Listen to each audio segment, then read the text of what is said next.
Hello, welcome to KV globe. Myself Kavya Singh.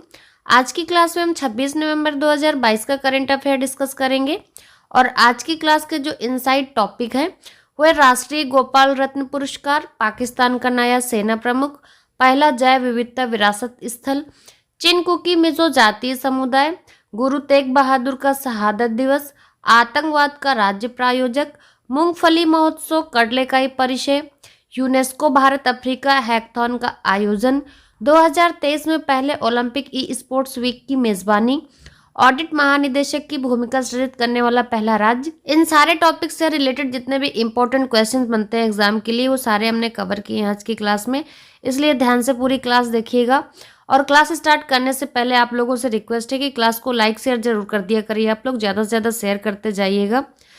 आज का question है आपके लिए, ठुमरी गायिका गिरजा देवी किस घराने से हैं? तो इसका सही आंसर आप लोग कमेंट बॉक्स में कमेंट करके बताइए। क्लास के एंड में इस क्वेश्चन को हम लोग डिटेल में डिस्कस करेंगे। स्टार्ट करते हैं आज के क्वेश्चंस। पहला क्वेश्चन है, ऑडिट महानिदेशक की भूमिका सृजित करने वाला पहला राज्य कौन सा है? तो इसका सही आंसर है ऑप्शन ए तमिलनाडु।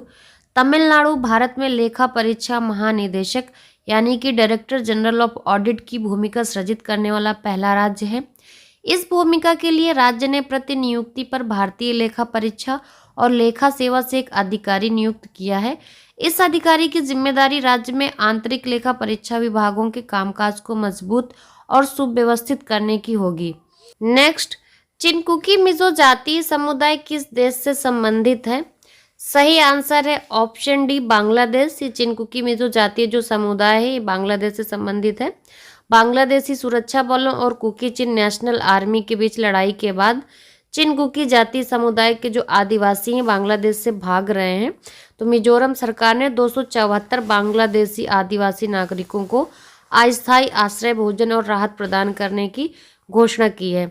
यानी कि जो आदिवासी बांग्लादेश से भागकर यहाँ पर आ रहे हैं मिजोरम, उनको मिजोरम सरकार ने अस्थायी यानी कि अभी फिलहाल के लिए आश्रय, भोजन और राहत प्रदान करने की घोषणा की है, परमानेंट नहीं है ये। नेक्स्ट क्वेश्चन है, यूरोपीय संसद ने किस देश को आतंकवाद के राज्य प्रायोजक के रूप में नामित किया है?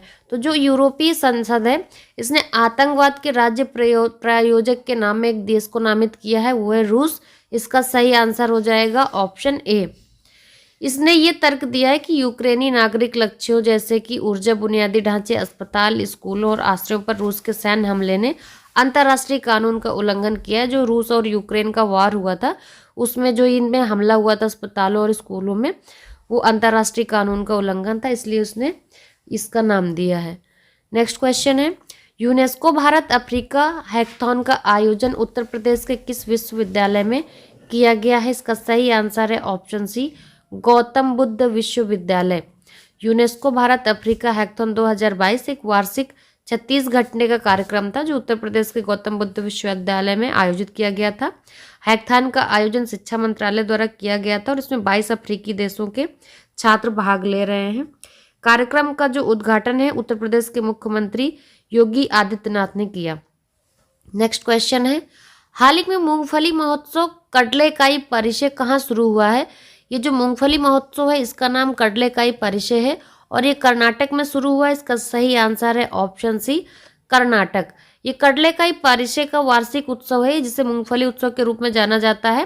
कडलेकाई परिचय बेंगलुरु में बसवनगुड़ी के पास कार्तिक के महीने में आयोजित होता है, मेला है ये महोत्सव डोडा गणेश मंदिर और बासवनगुड़ी में बैल मंदिर के पास होता है। नेक्स्ट क्वेश्चन है, हाल ही में अरिटापट्टी और मीनाक्षीपुरम किस राज्य का पहला जैव विविधता विरासत स्थल बना है? तो ये जो जैव विविधता विरासत स्थल बना है ये अरिटापट्टी और मीनाक्षीपुरम में बना है। ये पहला विरासत स्थल है। इसका सही आंसर है ऑप्शन है तमिलनाडु। तमिलनाडु सरकार ने हाल ही में एक अधिसूचना जारी करके मदुरा जिले के अरिटापट्टी और मीनाक्षीपुरम गांवों को राज्य का पहला जैव विविधता विरासत स्थल घोषित किया है। जैव विविधता विरासत स्थल होता क्या है? ये वो क्षेत्र होते हैं जो अद्वितीय और पारिस्थितिक रूप से नाजुक पारिस्थितिक तंत्र हैं, जो प्रजातियों की समृद्धि, दुर्लभ स्थानिक और खतरे वाली प्रजातियों, विकासवादी महत्व की प्रजातियों और घरेलू प्रजातियों के जो जंगली पूर्वज हैं आदि इन जैसे एक से अधिक घटकों की मेजबानी के लिए जाने जाते हैं। ये जो क्षेत्र होता है, ये क्षेत्र जैव विविधता के दृष्टिकोण और सांस्कृतिक पहलुओं जैसे पवित्र उपवनों, वृक्षों, स्थलों या अन्य बड़े समुदाय संरक्षित क्षेत्रों से महत्वपूर्ण होते हैं। नेक्स्ट क्वेश्चन है, किसे पाकिस्तान का नया सेना प्रमुख नामित किया गया है हाल ही में? तो सही आंसर है ऑप्शन है लेफ्टिनेंट जनरल असीम मुनीर। इनको पाकिस्तान का नया सेना प्रमुख नियुक्त किया गया है। पाकिस्तान सरकार ने पुष्टि की है कि इन्हें नए सेनाध्यक्ष नियुक्ति के लिए नामों के एक पैनल के साथ रक्षा मंत्रालय से सूचना प्राप्त हुई है। नेक्स्ट क्वेश्चन है, कौन सा देश 2023 में पहले ओलंपिक ई स्पोर्ट्स वीक की मेजबानी करेगा? तो इसका सही आंसर है ऑप्शन सी सिंगापुर। अंतर्राष्ट्रीय ओलंपिक समिति के द्वारा ये पुष्टि की गई है कि सिंगापुर 2023 में अपने पहले ई स्पोर्ट सप्ताह की मेजबानी करेगा। ये कार्यक्रम 22 जून और 25 जून 2023 के बीच होगा और ये जो इवेंट है संस्कृति मंत्रालय, समुदाय और युवा खेल सिंगापुर और सिंगापुर राष्ट्रीय ओलंपिक समिति द्वारा संयुक्त रूप से आयोजित किया जा रहा है। क्लास अच्छी लग रही है तो क्लास को आप लोग प्लीज़ लाइक शेयर करते जाइए, क्लास को ज़्यादा से ज़्यादा शेयर जरूर कर दिया करिए आप लोग। नेक्स्ट क्वेश्चन है, राष्ट्रीय गोपाल रत्न पुरस्कार किस केंद्रीय मंत्रालय से संबंधित है? तो इसका सही आंसर है ऑप्शन बी मत्स्य पालन, पशुपालन और डेयरी मंत्रालय। ये जो राष्ट्रीय गोपाल रत्न पुरस्कार है इससे संबंधित है। विजेताओं को पुरस्कार 26 नवंबर को दिए जाएंगे, जिससे राष्ट्रीय दुग्ध दिवस के रूप में भी मनाया जाएगा। पहली रैंक के लिए 5 लाख रुपए और सेकंड रैंक के लिए 3 लाख रुपए और जो तीसरी रैंक के लिए 2 लाख रुपए निर्धारित किए गए हैं। मत्स्य पालन, पशुपालन और डेयरी मंत्रालय ने राष्ट्रीय गोपाल रत्न पुरस्कार 2022 की घोषणा की है। नेक्स्ट क्वेश्चन है, गुरु तेग बहादुर का शहादत दिवस प्रतिवर्ष कब मनाया जाता है? तो इसका सही आंसर है ऑप्शन डी 24 नवंबर। 24 नवंबर को प्रतिवर्ष गुरु तेग बहादुर का शहादत दिवस मनाया जाता है। यह सिख समुदाय द्वारा मान्यता प्राप्त एक शुभ अवसर है। गुरु तेग बहादुर 9वें सिख गुरु हैं जो एक निडर नेता थे।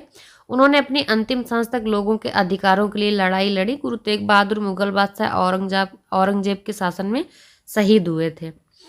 नेक्स्ट क्वेश्चन है, वन्यजीव शिखर सम्मेलन ने किस कछुआ प्रजाति के संरक्षण के लिए भारत के प्रस्ताव को अपनाया है? तो सही आंसर है option D leaf soft cell कछुआ। लीफ्ट सॉफ्ट सेल कछुआ जो है इस प्रजाति के संरक्षण के लिए भारत के प्रस्ताव को अपनाया है वन्यजीव शिखर सम्मेलन ने। पनामा में चल रहे विश्व वन्यजीव सम्मेलन में लीथ के सॉफ्ट सेल कछुए की सुरक्षा बढ़ाने के भारत के प्रस्ताव को अपनाया गया है। क्लास के स्टार्टिंग में आपसे मैंने क्वेश्चन पूछा था कि ठुमरी गायिका गिरिजा देवी किस घराने से हैं? तो ये जो ठुमरी गायक हैं गिरिजा देवी, ये बनारस घराने से हैं। तो सही आंसर हो जाएगा ऑप्शन ए बनारस घराना। गिरिजा देवी जी को वर्ष 1972 में पद्मश्री मिला था और 1989 में पद्म भूषण और 2016 में पद्म विभूषण से सम्मानित किया गया था। कल की क्लास में आपसे जो क्वेश्चन पूछा था मैंने, जिसका आंसर आप लोगों ने कमेंट बॉक्स में कमेंट करके दिया है। क्वेश्चन था किसे हाल ही में सुमित्रा चरित राम पुरस्कार से सम्मानित किया गया है? तो इसका सही आंसर है ऑप्शन बी उमा शर्मा। और इस क्वेश्चन का सही आंसर देने वाले लोग हैं बिट्टू कुमार, प्रभा कुमारी, मुकेश मीना, मोहित कुमार, इंदु त्यागी, आदित्य राज, विकास शर्मा, अवंतिका, मोना यादव, ममता प्रधान, प्रीति दिवाकर। इन सब लोगों ने इस क्वेश्चन का एकदम सही आंसर दिया है। आज का क्वेश्चन है आपके लिए, किस एशियाई देश ने हाल ही में आत्महत्या रोकथाम नीति जारी की है? इसका सही आंसर आप लोग कमेंट बॉक्स में कमेंट करके ज़रूर बताइए। और क्लास से रिलेटेड अगर कोई सजेशंस होते हैं आपके हमारे लिए तो प्लीज़ वो ज़रूर बताया करिए कमेंट करके। और चैनल को लाइक शेयर करना बिल्कुल भी मत भूलिएगा। सब्सक्राइब करके बेल आइकन दबाना भी मत भूलिएगा। And thanks for watching.